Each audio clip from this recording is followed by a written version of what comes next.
Hola Julieta, estoy muy contento de tener esta conversación en torno de la presentación de Rescatando mi propio cadáver, un conjunto alterno de peldaños para el ascenso a la oscuridad, parte 3, Política sin oxígeno, título que tiene suficiente largo para que uno se quede sin oxígeno, para ser verdad. ¿Por qué no empezamos un poco hablando del hecho de que esta es una trilogía y vamos a presentar solamente el último segmento? Eh, ¿Te planteaste hacer en 2014, cuando te invitó la Bienal de Berlín, una serie?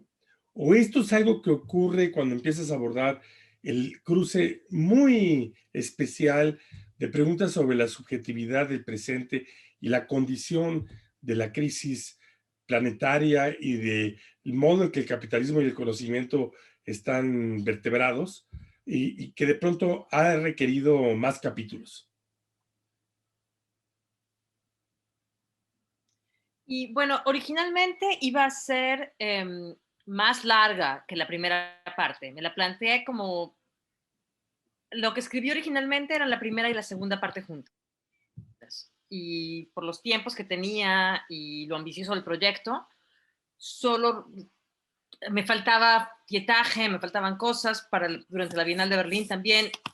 Empezaba a ser como demasiado difícil de manejar en un solo video todo el contenido que quería poner. Entonces, de inmediato sabía que iban a ser dos partes. Ahora, por el momento, son tres y no sé si ya terminé. Esa es la realidad.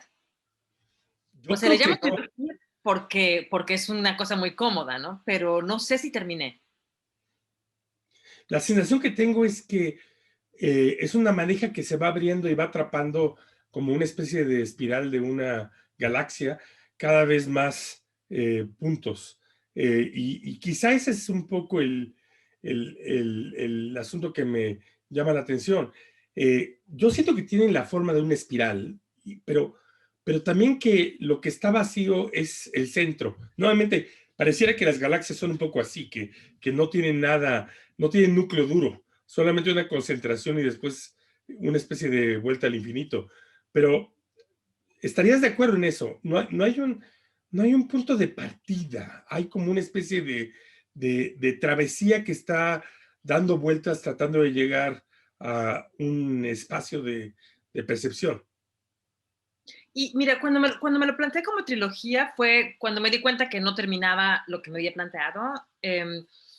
Fue como una manera de una cosa como medio telescópica, ¿no? Tratando de lidiar con ideas sobre el espacio. Entonces, la primera parte tiene que ver con el espacio exterior, digamos. La segunda parte tiene que ver con el espacio uno a uno, que vendría a ser, por eso la primera parte tiene mucho que ver con cosas interplanetarias, la segunda parte tiene que ver más con arquitectura y con lo que son las ciudades y el lenguaje y el espacio que ocupamos directamente a escala humana.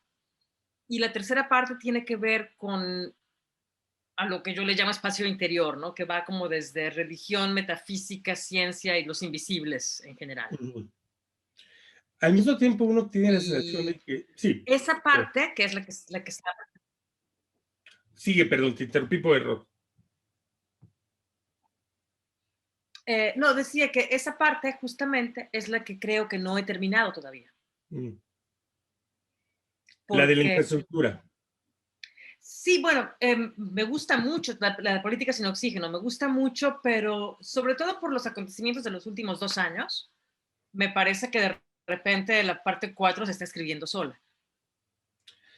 Ciertamente algo que tiene toda la serie es la sensación de que estás haciendo algo que nuevamente gravita sin localizarse entre la profecía, el ensayo, la poesía, una poesía de los datos y los materiales. Y precisamente algo que llama mucho la atención es que esta subjetividad es la ecología también y el sistema económico. Me parece que es muy interesante tratar de pensar más allá de estas temáticas particulares, que además uno podría plantear de otra manera. Claramente para mí el segundo capítulo es sobre el deseo de escapar y tercer capítulo en gran medida es sobre lo que yo llamaría el antropoceno y la dependencia sobre los combustibles y la energía, ¿no? Pero la cuestión que me llama mucho la atención es la sensación de que aquí encontraste una manera de articular un género, ni siquiera diría un lenguaje. Claramente esta es una instalación en video, diría yo. Y sí, bueno, tú sabes que mi formación original fue como cineasta, ¿no, Cuauhtémoc? Así es, en la escuela, en la SBA. Sí, y me retiré del cine en algún momento cuando tuve como que problemas fundamentales con la estructura del campo, que no me interesaba tener personajes, no me interesaban los procesos de identificación y no hallaba cómo trabajar. Entonces, y así terminé artista. Y creo que de algún modo para mí esta serie de videos fue como reconciliarme completamente con el lenguaje de la imagen en movimiento, ¿no? De un modo que sí me siento muy cómoda trabajando así, que he estado trabajando en video desde hace 10 años, que lo volví a retomar, pero no con este tipo no sé qué te puedo decir, de cancha, ¿no? O sea, de poder haber encontrado la manera de decir exactamente lo que quiero decir, de algún modo, ¿no? La razón por la que me parece que la analogía con la instalación a mí me llama mucho la atención es porque siento que no tienes un relato, sino que creas un espacio. Es curioso que te digas una imagen de movimiento, pero creas un espacio, creas una especie de territorio en donde entran y salen una serie de temas, argumentos, aforismos, pero sí siento, quizás estoy influido por tu fondo de Odisea 2001 del espacio, que hay estos argumentos que están flotando alrededor de uno, al punto que el antes y después carece de significación, que hay una situación que ha sido en cierta manera planteada alegóricamente, si me permites plantearlo de esa manera. Es algo que me llama mucho la atención, que el final nunca acaba siendo final y el inicio es, para decirlo de manera más pedante posible, a media res, a la mitad de la cosa, ¿no? Y sí, bueno, la idea en ese sentido sí, es como te decía, ¿no? Mi gran problema con el cine tenía mucho que ver con estructuras narrativas y con procesos de identificación con personajes. Entonces, la idea de poder usar el medio de una manera que al mismo tiempo que para mí, o por lo menos trato de ser puntual, pero sin tener, o sea, sí, y tal cual, ¿no? Bueno, un poco como es la instalación, ¿no? Si no tiene la linealidad,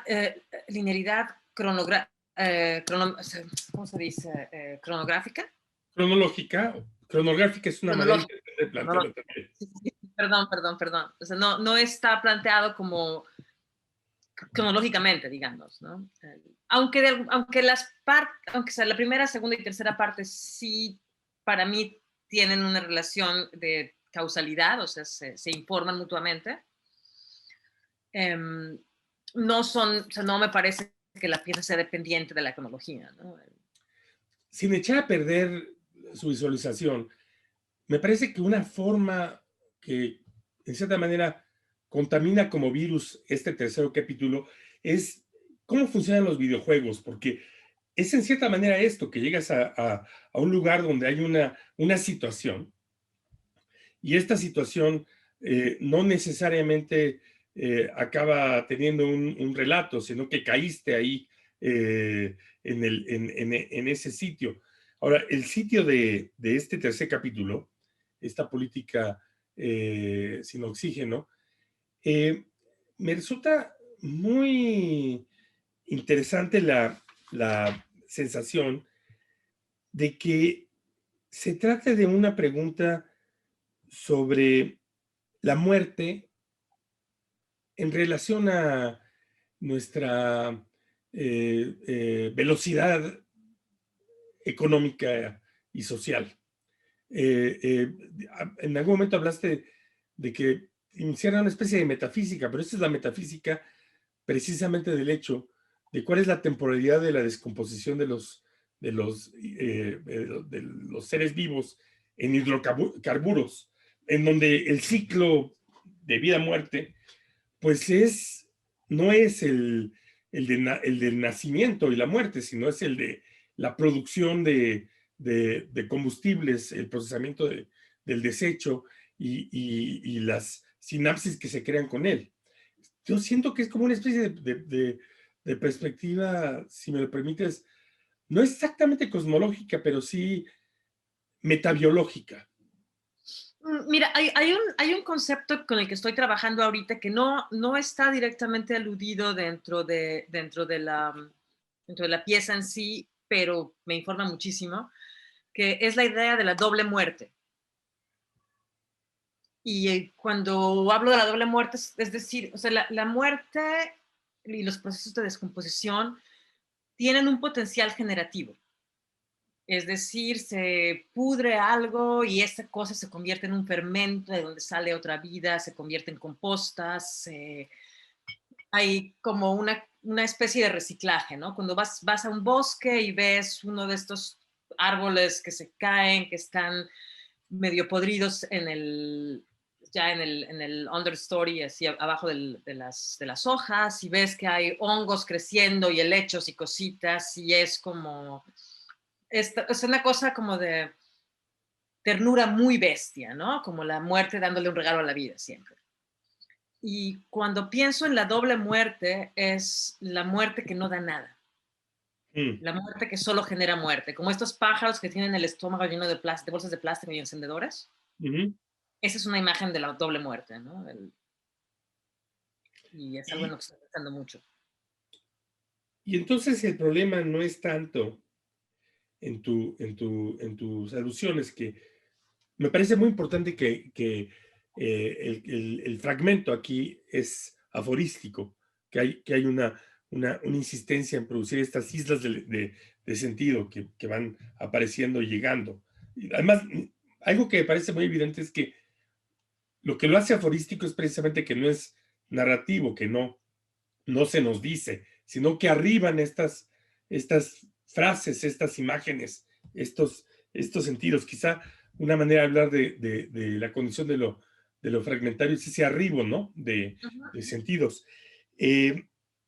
Lo que parece un punto más allá de la preocupación por el momento que vivimos de quiebre, de ese proceso de digestión, es la sensación de que hay huecos. O sea, claro, está la gran visión de esta enorme mina que está junto a una ciudad y que ha excavado un vacío.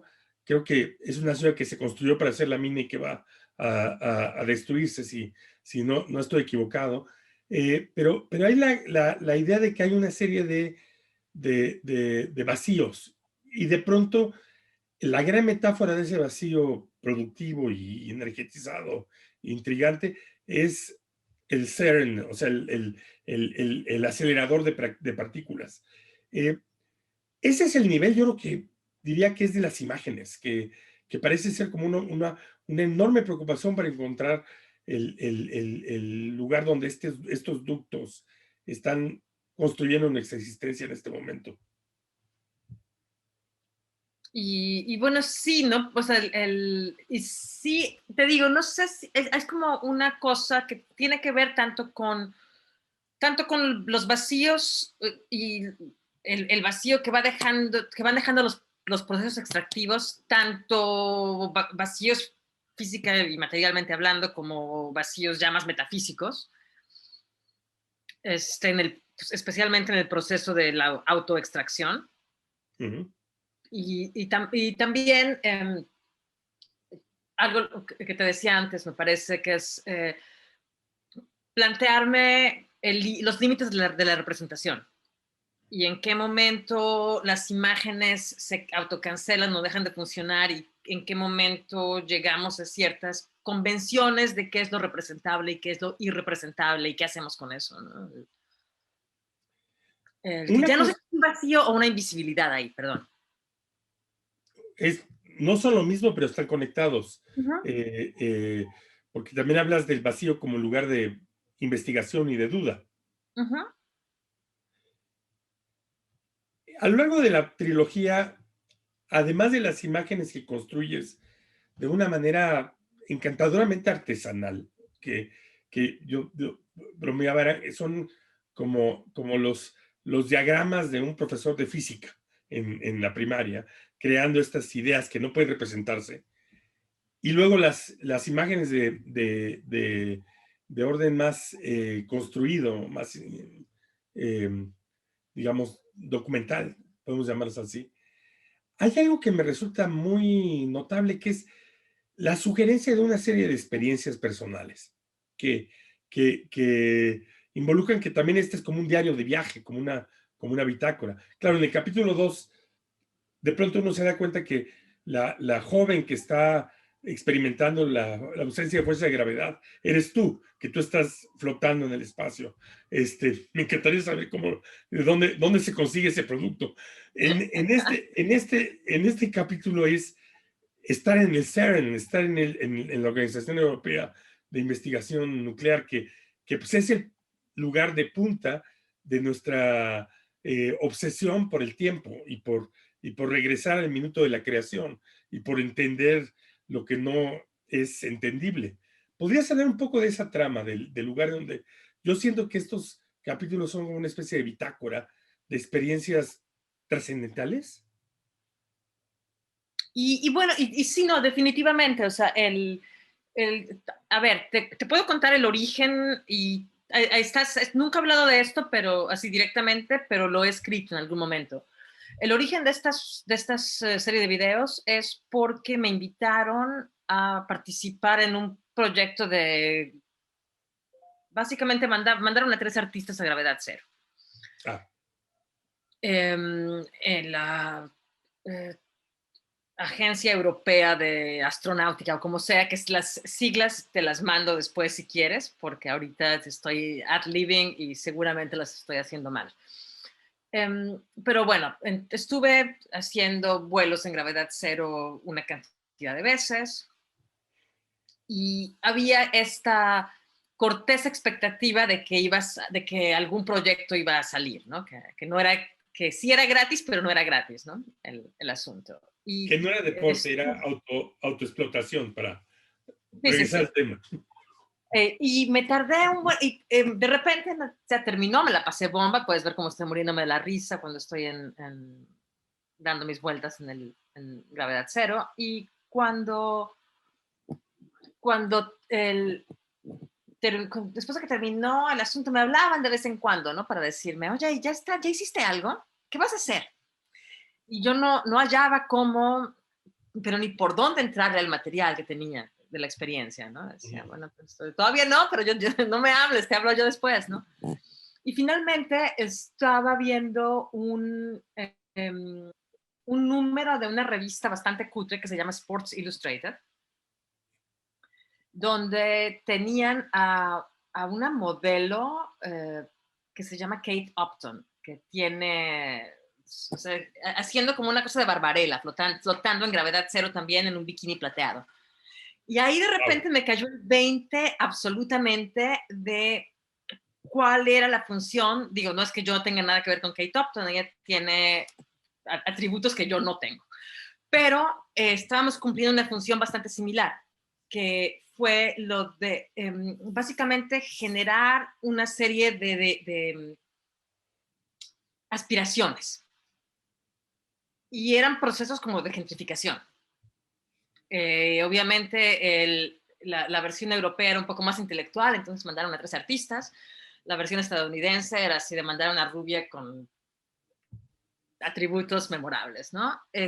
Pero la función era la misma, como rascar la aspiración, el deseo, a dónde vamos a poner el siguiente Starbucks, ¿no? Básicamente. Y una vez que entendí cuál era la función que me estaban pidiendo jugar, fue que pude empezar esta serie de piezas. Um, O sea, la función de la pornografía, para ponerle un nombre correcto, que es Más o menos, pero ni siquiera la pornografía directa, o sea, más como como IKEA, una cosa así. O sea, el, El nuevo consumismo ya lo están haciendo en estos últimos meses. Es el primer momento en que hay turistas espaciales. Creo que ese es sí, uno de es los... una cosa como de Richard Florida, pero llama la hostia. O sea, si Richard Florida es perverso, esto era ya como llevar a Richard Florida, pero al noveno círculo del infierno, ¿no? ¿Y cómo desciendes de la falta de gravedad y la exigencia de que eso se vuelva una obra de arte a darte cuenta que esta es la temática de eh, pues esta investigación tan especial? O sea, ¿cómo baja uno de ahí? Y empecé a escribir. O sea, escribir, anotar, escribir, anotar, escribir, anotar y pensar cómo voy a pegar todo esto, ¿no? Me pasé un añito tratando de escribir un guión que al final, además el proceso de filmar fue muy gracioso porque filmé todo con actores y todo estaba estructurado un poquito como en torno a una mesa. Uh-huh. Y era como una conversación que no termina, de gente que nunca se puede ir, ¿no? Tipo Buñuel, o sea, tipo... Se me está yendo el nombre de la película. Del, este, ay, ¿cómo puede ser que me El olvide? Ángel Exterminador. El exterminador, sí. Sí, o sea, tipo o sea, 6 personas cenando, 6 voces, discutiendo todo este asunto, y lo filmé sabiendo que no iba a usar ese material, lo quise filmar con actores. Y de Uh-huh. repente los ves hablando y nunca sabes quiénes son las personas que están hablando, ¿no? Pero se empezó filmado de una manera muy clásica y tratando como de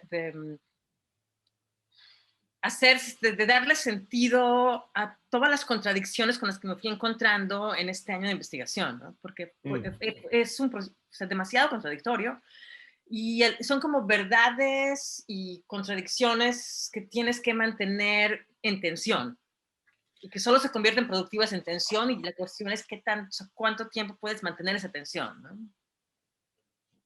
Curiosamente, en la instalación que acompaña esta tercera parte, una de las frases más notables en la pared es "No one has ever died from contradiction". Nadie se ha muerto de contradicciones. Yo tengo otros datos, pero aparte de eso, es muy claro que esto es uno de los leitmotivs del trabajo. La pregunta por qué sería no caer el subterfugio de la homogeneidad, ¿no? De la pureza, de encontrar, de la identificación de ecología con jabón verde. Sí, no, pues, o sea, como caer en greenwashing o en esta solución propuesta por Silicon Valley que le va a funcionar a todos parejo, ¿no? O sea, como la idea de que el futuro es una cosa singular que viene, ahí viene, ahí viene, ahí viene, sin pensar que el futuro son muchos y que hay personas, o sea, a veces es como decir, hay personas que tú los puedes ver caminando perfectamente, pero en realidad están extintos. Hay presentes que no tienen continuación, ¿no? Lamentablemente. Y entonces la interacción con CERN es otra de estas excursiones al mundo científico artístico. ¿Te invitaron a hacer algo o te invitaste tú? Me pidieron una propuesta para la residencia que hacen de Collide, se llama el programa, y les propuse justamente trabajar en la tercera parte de esta, no sé si trilogía o lo que sea, como quiera que les llames a lo que sigue de una trilogía, ¿no? El cuarteto. Un cuarteto. El cuarteto propuesto. Me parece que es muy interesante el detalle. Dices que esta es la pieza con la que superas tu aversión por el cine para inventar otro tipo de relación con la imagen del movimiento y al mismo tiempo un elemento que nosotros no podemos representar porque vamos a hacerlo en la sala 10, es que estas obras están acompañadas de una serie de contextos. En este caso sí usaría esa palabra de manera técnica, de contextos instalativos, escultóricos, arquitectónicos. ¿Podrías hablar un poco de eso? Del hecho de que tienes estas piezas se exhiben en esta escenografía. Ujú. Bueno, la primera siempre siempre, a ver, la primera parte tenía mucho que ver con la idea de la diferencia entre escape y escapismo Ujú, y la noción de la trampa. Entonces, la primera parte son esculturas de trampas, básicamente, desde, o sea, trampas medievales, trampas subacuáticas, trampas como del Willy Coyote y el Correcaminos, muchos tipos de plantas y, perdón, de trampas y ¿qué más tenía? Y un proceso de doblaje, ¿no? Como que cuando estabas en la instalación empiezas a reconocer lo que ves en la pantalla y te das cuenta que es lo mismo que tienes alrededor. Entonces no terminas de entender qué lugar estás ocupando, si estás ocupando el lugar de la pantalla o si la pantalla es el espacio de instalación, ¿no? Esta era un poco por donde iba con el primer, con la primera serie de objetos que acompañan ujú, el video. Y la segunda parte tiene que ver como te decía, con espacio uno a uno, con la idea de la ciudad y el lenguaje. Y entonces para esa segunda parte trabajé mucho con la idea de arquitectura defensiva y diseño hostil, ujú. con cosas así desde las bancas que hacen para que no te puedas sentar más de 15 minutos, Ujú. a las cosas que ponen no sé cómo se llaman, nunca he sabido, pero algo que ponen para ahuyentar a las palomas, que son como unas varillas de metal en las ventanas para que no se puedan parar. Claro que sí, quién sabe cómo las llamarán, brochetas antipalomas espaciales, a lo Sí, mejor. brochetas, sí, sí. O este detalle arquitectónico muy latinoamericano de las botellas de vidrio rotas en la Sí, barda de tu casa. es toda una arquitectura de la agresión y de la protección Ujú. hecha a niveles específicos, es lo que impide el uso. Entonces, sí, y entonces estuve trabajando mucho una serie de esculturas en base a estos fragmentos de diseño y arquitectura. Ujú, Em, y para la tercera parte quería enfocarme mucho en lo invisible y lo interior. Entonces hay como, estuve como haciendo investigaciones y renderings de la molécula, hay un gen que se llama FOXP2 que se supone que es ah, responsable por el lenguaje, ujú, ujú, que aparece de hecho al principio del video ujú. y al final también, sí, creo. No, no, no, solo al principio, perdón. Solo al principio, sí. Sí, solo al principio. Y hay una serie de esculturas, o sea, todo tiene que ver con fosforescencia, con lo que se ve una vez que la luz se apaga, con ¿cómo se llama? Osticeína. Oxitocina, No, oxitocina, ¿no? no, no, no. Sí. Osteína es una proteína que tenemos adentro de los huesos. Ah, Como pensar en lo invisible como infraestructura, de algún modo, ujú. y lo irrepresentable, ¿no? Como te decía, o sea, cómo para o sea, los objetos que acompañan esa tercera parte era la idea de pensar qué tipo de materialidad le doy a lo irrepresentable. Mm. Entonces es mucho una cosa de luz y de cosas muy pequeñas y de cosas fragmentadas.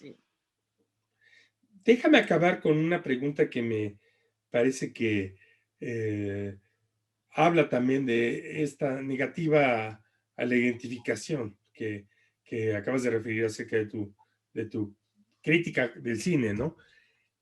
En cada capítulo hay un momento de relación o de observación muy violenta con especies animales. En la primera parte hay una operación a corazón abierto de un ratón, que es la única vez que me he sentido realmente preocupado por el bienestar de un ratón. Me parece que lo hiciste es un trasplante para añadir un corazón, es un experimento bastante brutal. Luego hay una escena maravillosa que los surrealistas, que Calva hubiera estado feliz de una mantis religiosa en toda su velocidad, devorando una lagartija o un pequeño reptil. Algo realmente aterrador, pero visualmente enorme.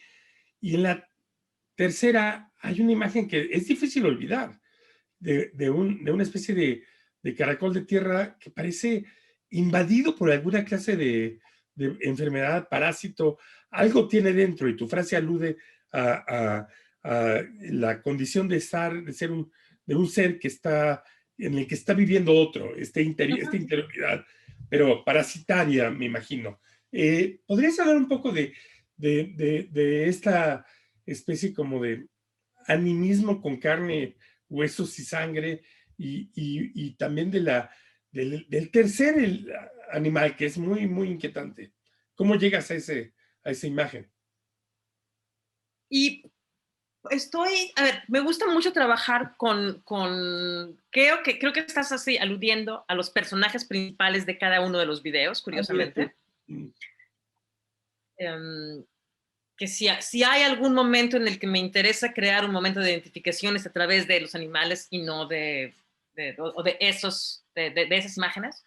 Y en el tercer video lo que me interesaba es como empezar a buscar la manera de aludir a la porosidad de la vida, ¿no? De las relaciones que tenemos y los procesos de simbiosis y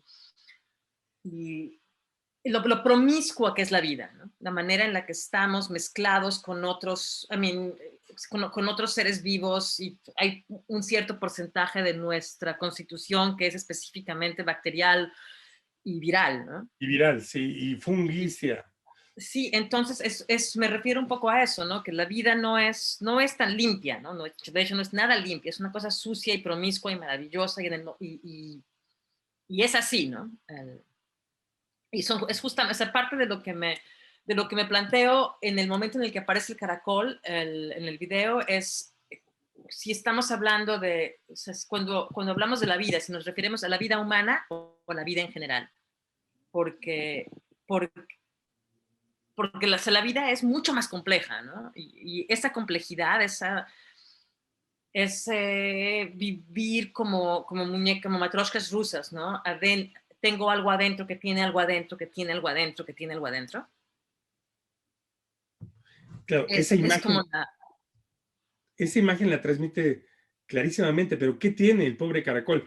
Tienes razón, es el único momento en que hay el sentimiento de que a uno le preocupa a otro ser ahí. ¿qué tiene ese caracol? Está enfermito. Mm. Está haciendo algo que es totalmente contra natura, que es ir al sol para que un pájaro se lo coma. Wow. Hay un parásito que vive, o sea, y entonces el pájaro se lo come y se reproduce en el pájaro y el pájaro lo caga y otro caracol se lo come y es un proceso de reproducción un poco brutal. Bueno, con esa nota alegre, optimista y, y a la vez estoica, gracias, gracias, gracias. Me parece que es un magnífico lugar para terminar. Además, un poco me doy cuenta, el caracol es una de nuestras imágenes del misterio de la interioridad. Es este ser que está dentro de sí mismo, encerrándose y guardándose. Muchas gracias, Julieta. Gracias por esta presentación y pues esperamos la cuarta parte, si no es que la quinta. Vale, muchas gracias a ti, Cuauhtémoc. Estoy encantada de estar participando en Sala 10. Gracias.